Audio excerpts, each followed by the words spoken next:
dari kantor Dinas Kominfo yang semalam sempat terbakar. Adapun pemirsa, kantor Dinas Kominfo sendiri terbakar kurang lebih semalam sekitar pukul 7 pemirsa. Sekitar pukul 7 malam kurang lebih. Dan api bisa dipadamkan. Kebakaran di kantor Dinas Komunikasi dan Informatika atau Kominfo Kabupaten Parlawang sendiri kurang lebih semalam terjadi sekitar pukul 7 lewat. Nah, ini sisa-sisanya pemirsa. Adapun kita sendiri saat ini belum boleh melintasi garis polisi pemirsa. Ini ada garisnya tuh.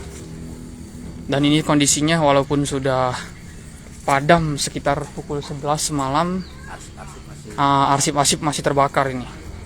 Dan sudah dipasang garis polisi. Nah, itu pemirsa lihat. Ini dong apa kan kalau ini udah melintas garis polisi kan? Nah, itu sudah dipasang semua pemirsa. Lihat bagian atasnya.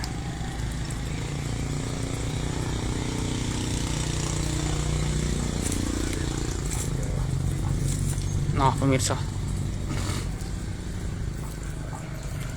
Api padam jam berapa, Kak? 11.40. 11.40. Mau sekitar sebelum jam 12 api padam pemirsa. Dari jam 7. Dari jam 7 malam. Dan memang kondisi kantor sedang kosong kan? Kosong karena hari libur. Karena hari libur kemarin itu hari Minggu, kondisi kantor pun dikatakan sedang kosong.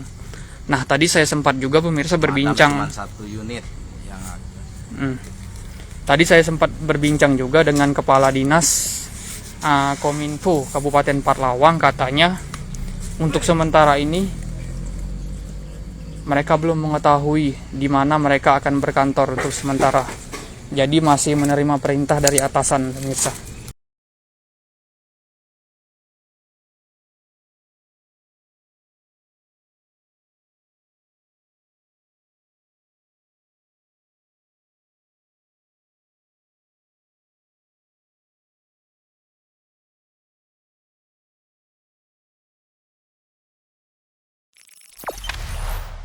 Jangan lupa subscribe, share, komen, dan like ya.